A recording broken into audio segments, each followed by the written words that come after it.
Speaking of New Year's, many of us will be clinking our glasses at midnight. But if you're lacking a little champagne knowledge, don't worry. We have you covered. With us right now is Brian Mitchell from Max's Restaurant Group for a little Champagne 101. Good morning to you, Brian. Good morning, Audrey. Thank you for being here. So tell us a little bit what we have here. Okay, so I've got a collection of wines that we sell at the restaurants, at the various restaurants, and it ranges from authentic champagne, which we do both by the bottle and by the glass, to Prosecco, which we can cover in a second. That's from Italy, and that's pretty popular these days.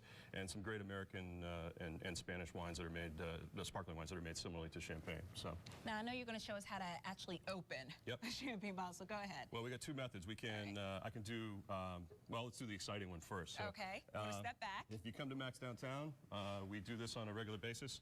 My sommelier there likes to saber the bottles. It's kind of an old but showy way of opening up a bottle. So I'm going to go this way, and you might want to stand back and just I'm a little bit more. more. This way. There you go.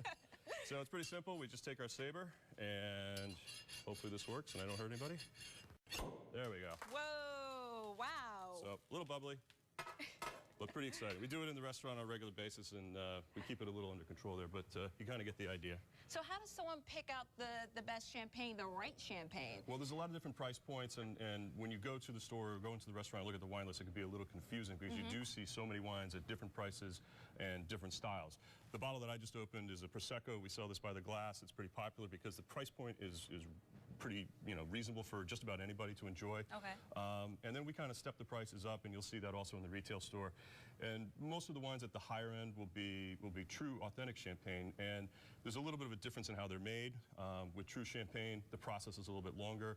The wines actually spend about 2 years being made in this bottle itself, and the one that you buy when it's sold. And that develops a lot of complexity, and that's why the price point's a little bit higher. With the Proseccos, they're made in a little bit more economical way, so the price points are less expensive. So these are very popular. We sell a lot of that, and they're great for toasting, whether it be just on the weekend or really any time. A lot of people look at champagne for more of that celebratory and special occasion kind of thing, whether it be a birthday, an anniversary, or a wedding or whatnot. And what would you say would be the best non-alcoholic champagne? Because I know that's an option as well for people on New Year's. Yeah, no, definitely. We had a lot of family over for Christmas, and there's kids and there's people who don't drink, and I like to get the sparkling ciders. They work really well, and there's a lot of styles that are made and offered in the grocery stores, and sometimes they're even flavored. You can get the raspberry and the strawberry flavored ones, but I like the straight up just apple ciders. They work really well. The kids enjoy them, and you can also mix them like a mimosa. So even if you're not an imbiber of an alcoholic beverage, you can still kind of look like you're doing the celebratory thing and have that bottle of bubbly going with you. And is there a particular champagne that goes with the best kind of food that you would suggest? Well, brut style champagnes, which we offer a lot of and are most common, are the best, I think, that go with what a lot of people look for champagne for, which is raw seafood, sort of oysters and things like that.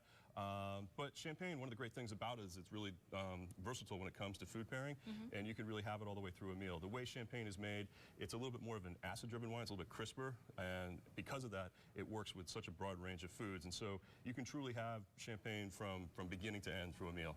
They also make drier and sweeter styles, so if you want to progress through a meal, you can actually start out with something that's a little bit on the drier side, which is typically more the brut category, such as these, and move to a sweeter style, which you can finish your meal with. All right, Brian, thank you so much for stopping by and showing us all this. Now, we're not going to drink any of this right now because it's still quite early, but thank you so much for showing us all the champagne.